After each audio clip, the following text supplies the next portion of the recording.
गुजरा था, मुंबई पांडे से हमारे पास फोन आया। हमारे जिला संगठन मंत्री बहुत मेहनत करते हैं वहां पर और लगभग 50 आदमी जोड़े हैं वहां पर फोन आया कि वहां बाढ़ आई थी। बोला अध्यक्ष जी यहाँ बाढ़ आ रही है और रास्ता का कोई इंतजाम नहीं है, सारे रास्ते टूट गए हैं। हमारे जयपुर से जो वीरेंद्र सिंह यादव जी हैं उन्हें पता है कि बहुत हालात खराब है। ठाकुर साहब हैं बैठे हुए।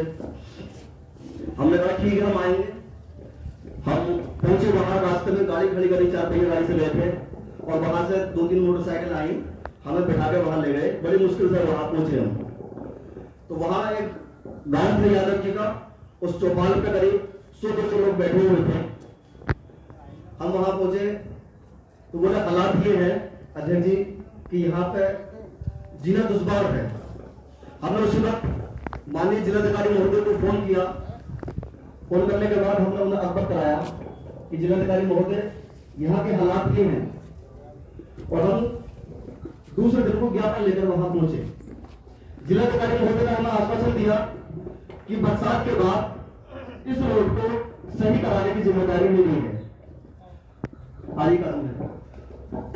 तो बड़ी खुशी की बात यह है, अभी संगठन मंत्री जी ने मेरे कान में यही बात बताई थी कि उस रोड का कार्य शुरू हो गया है, जो पुलिया थी और वो काम बनना शुरू हो गया, चालू हो गया है।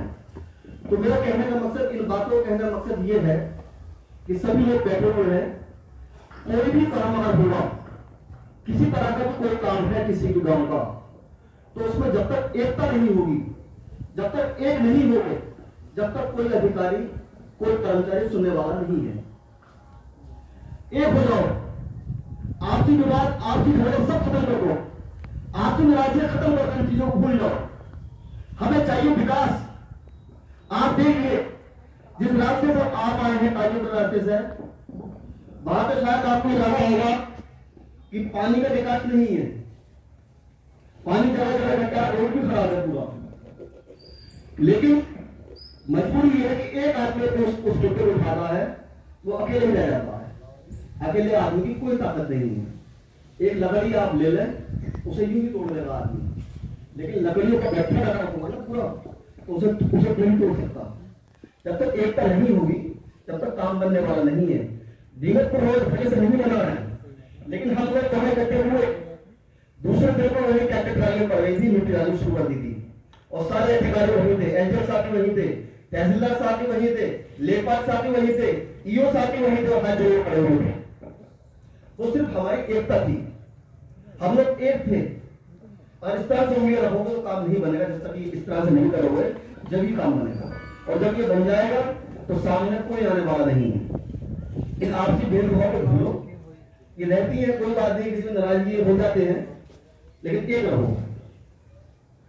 अब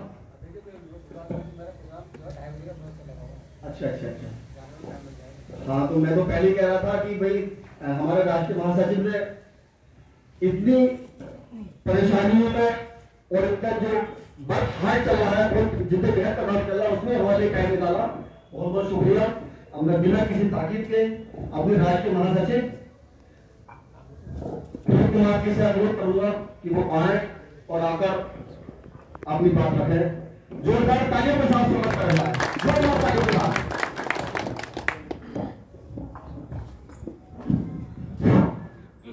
धन्यवाद संचालन महोदय का।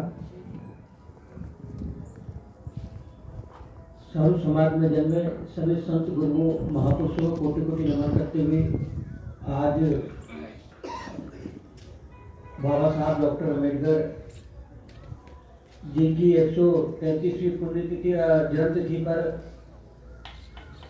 आयोजित इस ईद मिलन बाबा साहब डॉक्टर अम्बेडकर के जन्म जयंती समारोह में मेरे साथ मंच पर उपस्थित चौधरी विजेंद्र जी, ओमेंद्र गौतम जी, भारती जी, महावीर जी और जिन्होंने हमारे किसान मोर्चा के जिलाध्यक्ष खान साहब और जिन्होंने प्रोग्राम कराया, हमारे बहुत महत्वपूर्ण साथी हैं फौजी फैयाज हुसैन साहब। मैं सभी का धन्यवाद अदा करता हूँ, शुक्रिया अदा करता हूँ इस प्रोग्राम के लिए कि आप सभी लोगों ने अपना कीमती समय निकाला।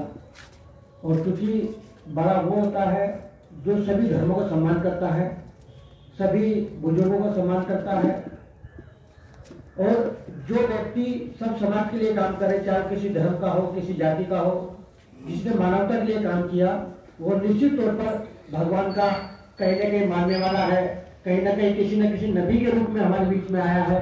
तो हम लोग ऐसे व्यक्ति को याद करने के लिए आज इकट्ठा हुए हैं, जिन्होंने संपूर्ण मानव जाति को लिए बिना किसी लोभ के, बिना किसी लालच के, बिना किसी डर के काम किया, और भारतीय संविधान की रचना कर कर, क्योंकि बाबा साहब ने बहुत संघर्ष किया अपने जीवन के अंदर, और भारतीय संविधान की रचना कर कर उन सभी लोगों का कल्याण करने का काम किया जो इस देश के अंदर पिछड़े लोग थे, गरीब लोग थे, किसान लोग थे।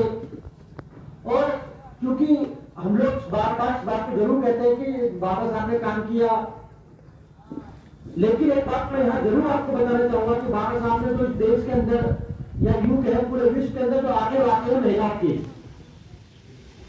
उनके लिए बहुत बड़ा काम किया। उनको वोट का अधिकार का मामला हो, या उनको उनकी शिक्षा का अधिकार का मामला हो, या उनकी जो बाकी जो चीजों पर उनकी हिस्सेदारियां थी उनको लेने का काम किया। वो सारे लोग अथक प्रयास किए, और तब उनको लगा कि कहीं ना कहीं किसी कारण से मैं ये प्रयास पूरा नहीं कर पा रहा, तो विरोध स्वरूप उन्होंने हिंदू कोर्ट पर नेहरू मंत्रिमंडल से इस्तीफा देने का काम किया।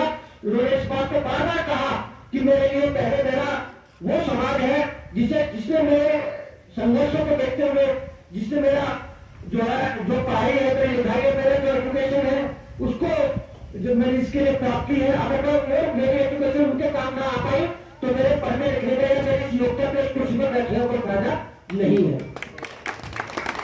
बाबा साहब डॉक्टर अम्बेडकर को लोग बहुत कहते हैं कि जाति के नेता हैं, कहते हैं दलित समाज के नेता नहीं। मुझे नहीं